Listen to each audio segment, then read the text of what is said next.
अरशद शरीफ शहीद का वीज़ा ख़त्म नहीं हुआ था और मैंने पिछली दफ़ा प्रेस कॉन्फ्रेंस की थी और मैंने कुछ सवाल उठाए थे। उसमें एक सवाल ये था कि अरशद शरीफ शहीद जब यूएई में थे तो किसने उनके ऊपर दबाव डाला कि अरशद शरीफ शहीद को दुबई से निकाला जाए, और निकालने पे उनको मजबूर कर दिया गया। और वो मैं अपने सवालात में आगे भी आपको कुछ और सवाल उसमें ऐड हुए हैं, मैं वो आपके सामने रखना चाहता हूँ।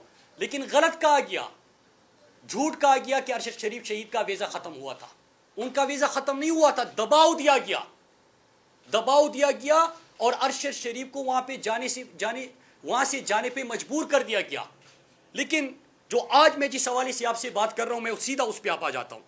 कल ब्रेकिंग न्यूज़ चलाई गई कि तहकीकाती कमेटी की तहकीकात में बड़ी पेशरफ्त, अरशद शरीफ का शहीद का लैपटॉप मुराद सईद के पास है और मुराद सईद को FIA ने बुलाया। पहले तो मैं ज़रा आपको ये बताता चलूँ कि ये दूसरी दफ़ा है कि ब्रेकिंग न्यूज़ और मीडिया से मुझे पता चलता है कि मुझे FIA ने बुलाया। पहली दफ़ा जब मुझे मीडिया से पता चला, व्हाट्सएप के ज़रिए पता चला, तो मैंने उसका जवाब भी दिया और मैं आज आपके सामने वो जवाब भी रखना चाहता हूँ।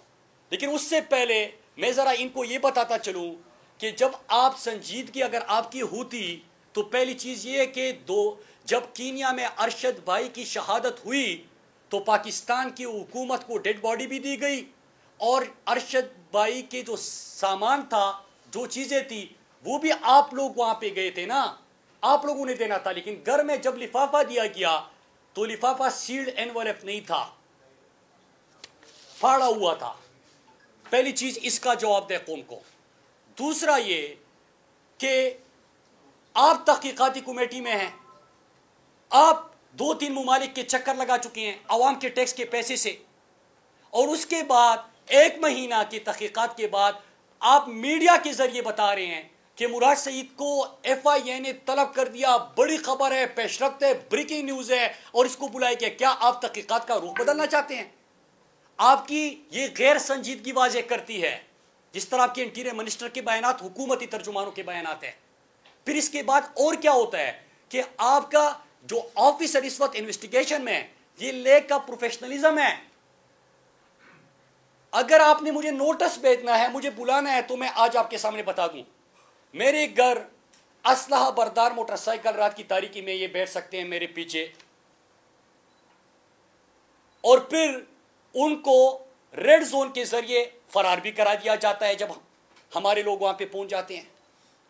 तो आपको तो घर मालूम है, हर रात को बाराती मेरे घर के सामने पहुंचे होते हैं। न सिर्फ FIA बल्कि बाकी इदारों के ऑफिसर उनके मोटरसाइकिलों पे, जाली नंबर प्लेट की गाड़ियों के, वो पहुंच चुके होते हैं।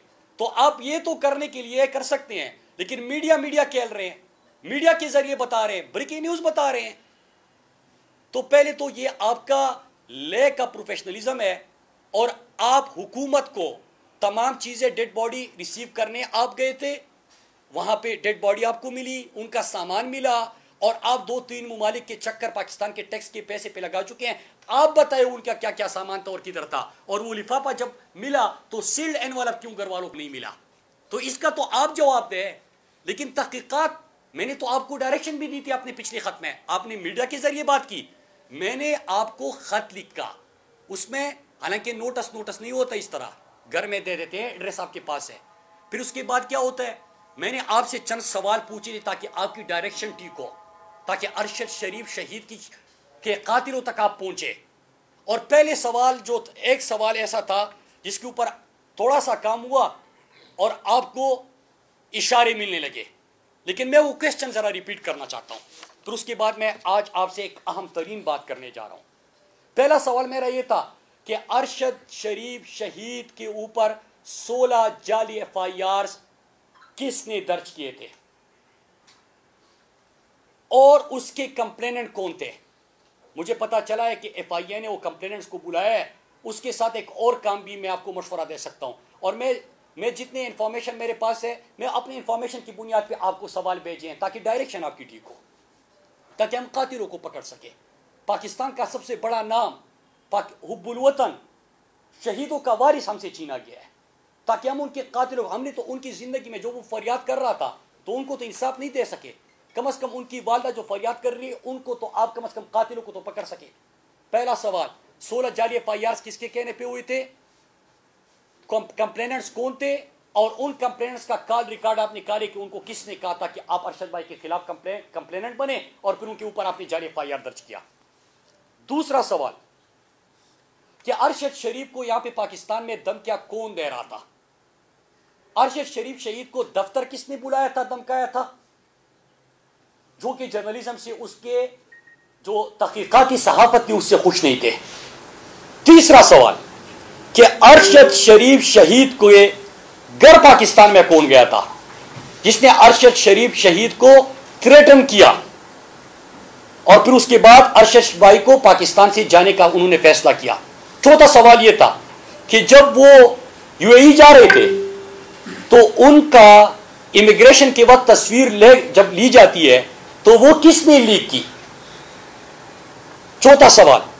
पांचवा सवाल मैंने ये पूछा था कि अरशद भाई का तो अभी वीजा था, तो UAE से वो कौन ताकतवर शख्सियत है, ताकतवर तरीन लोग हैं जिनके कहने पे अरशद भाई को UAE से भी निकलवाया गया? और मुझे पता चला है कि एक होटल की लॉबी में, मैंने आपको कहा था कि होटल की लॉबी में कौन गए थे जिन्होंने पहले अरशद भाई को टाइम दिया, फिर वो 48 घंटे का टाइम भी उनसे वापस ले लिया गया और उनको कहा कि आप पूरी तौर पे UAE छोड़ दें। और उसको ये भी कहा गया कि आपकी जिंदगी का हम आपको ये रिकमेंड नहीं करेंगे कि आप पाकिस्तान वापस जाएं क्योंकि आपकी जिंदगी को खतरा है। तो आपने एक से मेरी इंफॉर्मेशन के मुताबिक एक बंदे तक आप पहुंच गए, बल्कि तीनों का आपको पता है। तो तीनों लोग कौन थे और पाकिस्तान की एम्बेसी में वो कौन शख्स है, उसका किस इदारे से ताल्लुक है जो अरशद भाई के पास गया था?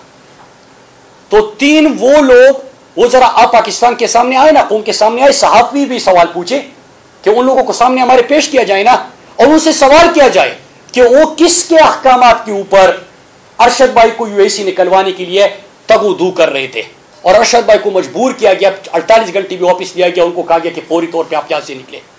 फिर एक और सवाल मैंने UAE से रिलेटेड पूछा था कि वो कौन सी ताकतवर शख्सियत है या हुकूमत ओहदेदारान है जो 10 और 20 अगस्त के बीच UAE का, दुबई का विजिट कर चुके हैं और उन्होंने दबाव डाला। मेरा यह सवाल था। फिर उसके बाद मैंने यह सवाल भी पूछा था कि किसने मीडिया को फोन किया और डायरेक्शन दी और उनको अहकामात सादिर किए कि अरशद शरीफ की शहादत को या उनकी कत्ल को आप एक हादसे के तौर पे पेश करें। कौन मीडिया चैनल्स को ये अहकामात दे रहा था? फिर मैंने एक और सवाल पूछा कि आजकल अरशद शरीफ के जो वीलॉग्स थे उसमें ज्यादा किसका जिक्र था, किसको उसकी सहाफती जो तहकीकाती सहाफत थी उससे खतरा या परेशानी थी? और फिर मैंने एक और सवाल पूछा कि अरशद भाई को किसके कहने पे एयरवाई के ऊपर दबाव था कि अरशद को एयरवाई से निकलवाया जाए? ये मैंने सवाल पूछे थे और आज भी